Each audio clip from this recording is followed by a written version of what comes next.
Depeche Mode's Martin Gore has written some of the most outstanding songs of our generation. Call me a fanboy.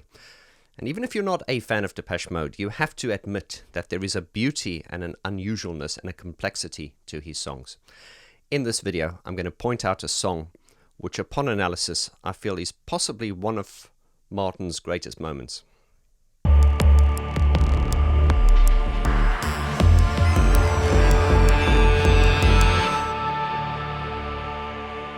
Hello to you, my friend, wherever you may be in the world. And if you're brand new to this channel, I'm welcoming you with open arms and asking you to hit that subscribe button. And if you are a Depeche Mode fan, know that this channel covers Depeche Mode in more depth, certainly than any other channel I know. So if you're a Depeche Mode fan, this is the place to be. Martin Gore has given us some great songs, and his resume is very, very impressive. But the song I'm going to talk about today may surprise you, it may not, it really depends.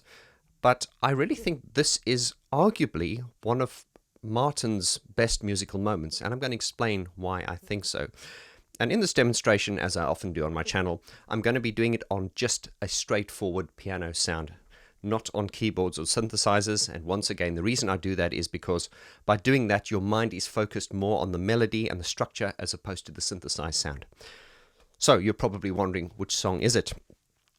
I'm not going to tell you, I'm just going to let you guess it. I'm sure you'll get it.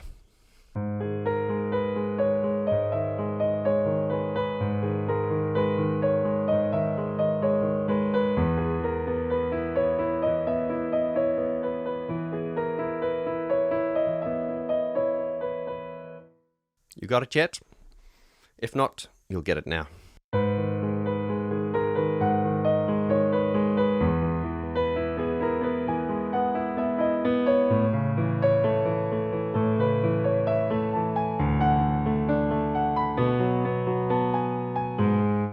It is, of course, Nothing to Fear, an instrumental track from their 1982 A Broken Frame album. Now, this may surprise you, or it may not, but hear me out. I'm going to give you my reasons as to why I think it's a great melody. And just without even going into detail, you must admit this is a very, very good melody. It's really, really well put together, and I'm going to demonstrate that. Now, as you guys know, I'm not musically trained at all, but that hasn't stopped me from, doing what I do, but it does allow me to explain things in a very layman's kind of way, which I think most people who aren't musicians will appreciate. So if you're one of those schooled musicians with a grade 8 and you find this a bit elementary, I do apologize. No, I don't apologize. This is the way we roll here. So let's pull this apart, shall we? Okay, so it starts off on the, that's an A flat minor, and the melody is just really, really bittersweet. And I'm going to explain how it moves and how it changes chords and feel. Starting off very, very dreamy.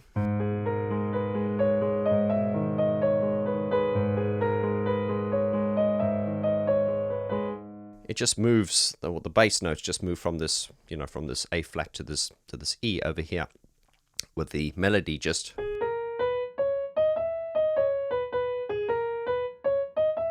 sort of repeating the same thing over and over. And it is the movement of the bass part of the left hand which gives it the change of vibe or feel.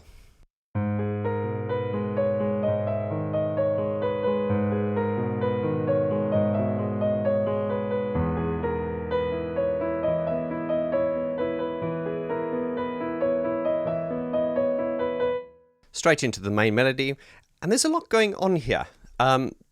It's not complicated, but it is kind of complex. It has a classical kind of feel to it, and then again, I suppose when you play things on the piano, they can always lean towards a classical kind of thing. I guess what I'm saying is, as we do when we strip all the synthesizers away, you can hear that there is a real depth here, even if you don't have all the synthesizers and the bells and whistles and stuff. The lead melody being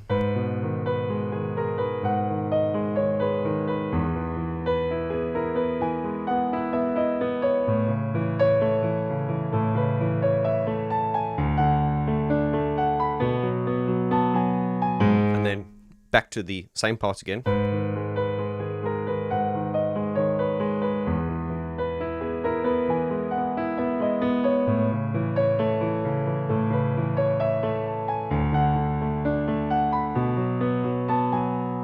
And then moving to this bridge, which is really, really interesting, and just see how it changes tone and feel.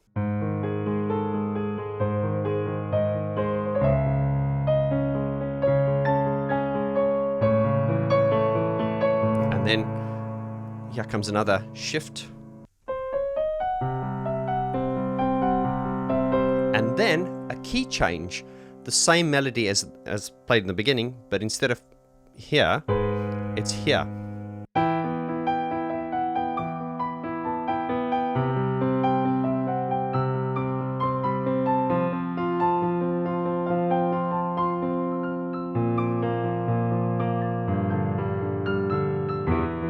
And yeah, I made a little bit of a mistake there. So it is quite complex. I was actually showing this to one of my students yesterday. Shout out to Lee Nash. And we did agree that it's simple, but it's quite complex, but not complex in a kind of annoying jazz kind of way. It's just beautiful, and you learn. It's only when you sort of analyze it and you realize there's a lot going on. So starting off with that first melody, and then we get to this bridge part.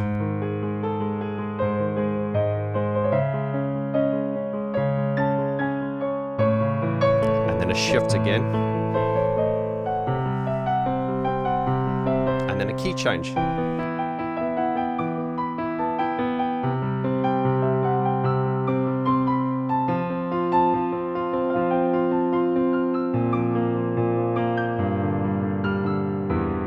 then it goes into a bridge, or like a break. But of course, I'm not analyzing the sort of synthesizer composition on the album. We're just looking at the melody, and then it goes into like a, and then we get this melody as it comes back in,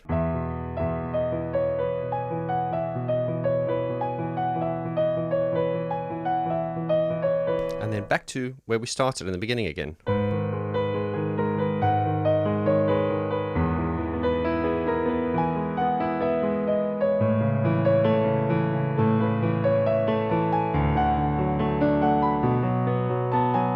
To that bridge, and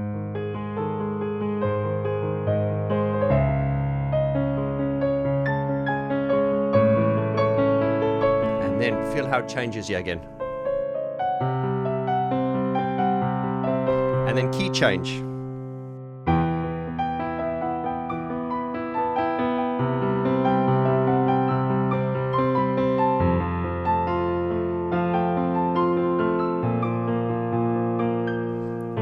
watch this, and now it changes key again up to here,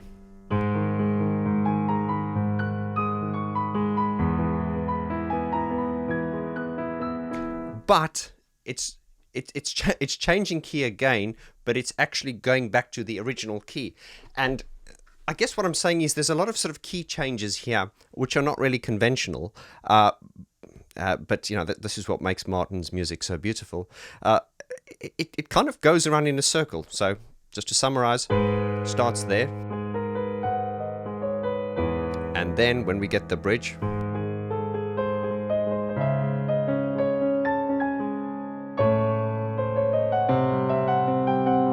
and then to the transposed part,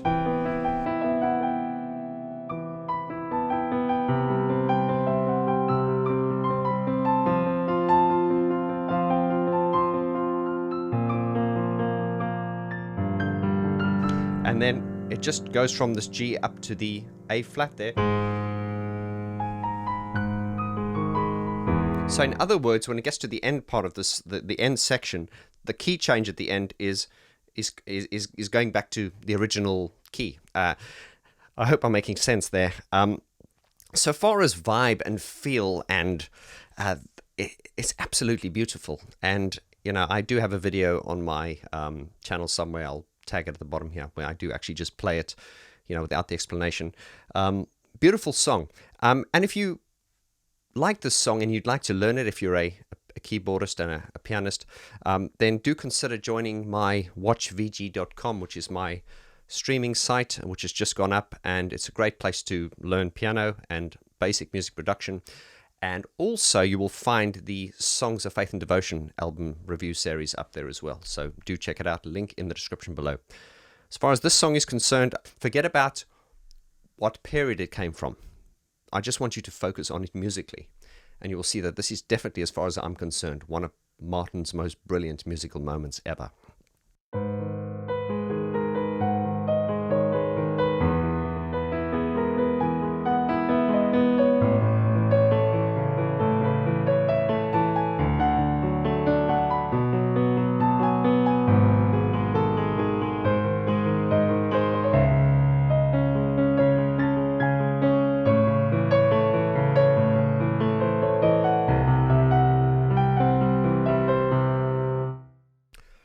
I hope you enjoyed that. Please leave your comments below in the description. If you've got any questions, hit me, and I'll see you on the next video. Lots of love. Adios.